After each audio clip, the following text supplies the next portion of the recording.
Pterosaurs from the Cretaceous. Hello guys, once again to my channel, welcome back. So today we're not going to be ranking dinosaurs, I'm sorry. I know it's the name of the channel, I lied to you. We're going to be ranking pterosaurs today. So pterosaurs are an interesting group of animals that lived with dinosaurs, but they're not dinosaurs. Don't ever call pterosaurs dinosaurs, that's just wrong. So I'm going to be ranking pterosaurs from the Cretaceous, specifically the Cretaceous, since I was looking for a way to rank different pterosaurs by how they looked, but I couldn't find a better way to do it than this. I think it's better to do it by time periods and not by, phylogenetically, because it's not like a mess, but I think it's a little easier and more interesting this way, honestly. And we can see like a bunch more different types of pterosaurs as well. So we're going to do Cretaceous today. Later we'll do Jurassic, Triassic, or we can do a part 2 of this as well. Pterosaurs not only have wing membranes, fuzz, which could be similar to feathers, and a huge beak or a small beak. Depends on the pterosaur. That's what we're going to find out today. DSUNGARIPTERUS. So we're going to start with DSUNGARIPTERUS. So this is a pterosaur that has a pretty unique looking face. It's insane how this thing looks. So, I was going to say something very stupid. But no, some pterosaurs do have teeth, some don't. But this thing has like a beak. A tooth beak wouldn't be like the actual description. But the shape of the beak, of the inner part of the beak, looks like teeth. So it's, I don't know if it's better or worse. It's scary is what I'm saying. But no, GUIDRACO is not very huge. Most pterosaurs weren't insanely big. Some. But no, DSUNGARIPTERUS has a pretty unique looking head. Has a little crest going, to the back. And yeah, it's pretty normal pterosaur bioplan, long wings, pretty large wingspan. But yeah, face is like the most notable thing I can mention about it. So DSUNGARIPTERUS, it's going to be B tier. It's going to be the normal. GUIDRACO. So GUIDRACO, another pterosaur, small one, actually. And right away you can see its little, looks like a little hat, a little bonnet, like a beanie, like a really tall beanie in its head. So that's going to be the little crest going.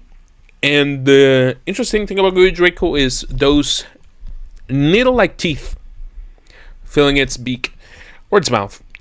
So GUIDRACO, we can assume from this, is that it was trying to fish, since those are prickly teeth. And yeah, probably spend most of its time in the coasts. And yeah, I think that's about it about GUIDRACO. As I was saying, there's not a ton I'm gonna say about pterosaurs, because I'm not that very familiar, but from the ones that I know, I'm gonna be talking about more. GUIDRACO, you're not impressing me a lot, bro. Gonna give you a B tier. I think you're fine. TROPEOGNATHUS. So this is a big boy. This is one of those pterosaurs that you've probably heard of. Right at the gate, you can see the beak has this oval shaped, like a little crest going on top, and another crest like mirroring from the bottom. And yeah, TROPEOGNATHUS, I don't know if Ornithocheirus is part of its family. I want to say no, but they look similar. The thing is, if you've seen Walking with Dinosaurs, you've probably seen a huge-ass pterosaur called Ornithocheirus. Well, it was actually based on TROPEOGNATHUS after it was, more closely studied, and we figured out that, yeah, no, this is a completely different thing from Ornithocheirus. This thing is huge as well. As you can infer from the episode, although I think in the actual episode they said they overestimated its wingspan, or like its size. But no, yeah, TROPEOGNATHUS also has some teeth, some protruding teeth, which suggests, a piscivorous diet, but they probably ate anything they could get their beaks on. So I'm gonna say TROPEOGNATHUS out of the gate, it's an A tier. I really like it. It's huge as well. NYCTOSAURUS. Okay, so NYCTOSAURUS is I want to say one of the most disappointing things I've seen. Not because of the actual pterosaur, I don't have anything against any creature, alive or dead. But was very disappointing when I found out this thing is like a very small pterosaur. If you've seen pictures of it, if you look for NYCTOSAURUS, you would think this thing was like huge. Like if you see the crest of this thing, I would imagine it would like I don't know, its head would touch my ceiling, something like that. But no, this thing is like this big. Yes, I'm not lying. That thing is hella small. That weird ass crest is insane though. Like, it is like a huge protrusion that looks like a horn, and then another one like right between in the middle of the protrusion. You have another one going back. So there's a couple different interpretations for this. Sorry. So you can go with the just keratinized thing. You know, they have that thing that was dragging it, or it could have been a little. There's gonna be a skin flap over there, like a little sail going on. I don't know how that would work aerodynamically. However, I want to think it had that because it would look sick as hell. So, NYCTOSAURUS, it's interesting because of the crest. However, the size let me down a lot. THALASSODROMEUS. Now we're moving towards the coolest pterosaurs. So THALASSODROMEUS is from Brazil. Brazil has some insane pterosaurs. So THALASSODROMEUS has an insane skull. It's huge. It also has a really cool shape. It's like leafed, but kind of, I don't know how I would describe it. It's a triangle, but it has some some curves around the back, and it ends in like a little mouth or scissor kind of opening. Really cool. As I was saying, this thing is one of the big boys. Not the biggest, but this thing could look at you in the eyes, which is insane for a flying animal to be able to look you in the eye. Because, yeah, like an emu could look you in the eye, but that thing is not flying anywhere. So, THALASSODROMEUS, the huge beak would suggest that it would, like, you know, just destroy anything, but it was probably, you know, eating smaller things, you know. Not like a skimmer. Like, a lot of people thought, for example, Pteranodon would, like, eat like a skimmer, you know, just go through the ocean and just put their heads on. No, they probably break their necks. And so, probably not adapted to that, but they were more generalists, you know, eating on the coastlines, you know, eating small vertebrates and stuff. So, yeah, THALASSODROMEUS. Also, I don't know why, I love saying that name, THALASSODROMEUS. It's sick. I want to put in A tier. ISTIODACTYLUS. Okay, so I'm going to be brief with this one. I haven't heard of ISTIODACTYLUS before until I was doing some research for weird Cretaceous pterosaurs. And this thing is just so weird. Kind of looks like a mix between a pteranodon and a pelican, something like that. I'm going to show you the skull of ISTIODACTYLUS. It's insane how weird this thing is. Like, you have the eyes so on top, and it has such a triangular looking face. Not like a typical, you know, pterosaur face, which are usually, yeah, long and, oh my god, and triangular, but the position of the eyes and, you know, the mouth, I don't know, it's something very weird with this. It just reminds me of a pelican. And I thought it was interesting to just show you. If you haven't heard of ISTIODACTYLUS, well, this is what it looks like. So, ISTIODACTYLUS, you know, for a weird factor, I'm going to put in B tier. I'm not going to lie. Yes. But I see a lot of overcrowding in B tier, so I'm going to have to put... I'm going to put GUIDRACO down. QUETZALCOATLUS, the serpent god. So, QUETZALCOATLUS, you might have heard of it. Little huge-ass pterosaur from the Cretaceous. In North America, we have two species, Lawsoni and Northropi. One was a little tall, you know, it's a little bit taller than you. It's pretty big. The other one was the size of a giraffe. A what? So you have a giraffe-sized flying animal that was a predator. Thank God these things are extinct. Oh my god. I can't imagine these things like flying around today. You couldn't go outside. So QUETZALCOATLUS, insane pterosaur. It's really famous. Might have seen it in a lot of things. Recently came out and showed up in Jurassic World. I didn't see that movie. I'm sorry. Don't judge me. QUETZALCOATLUS, a really cool pterosaur.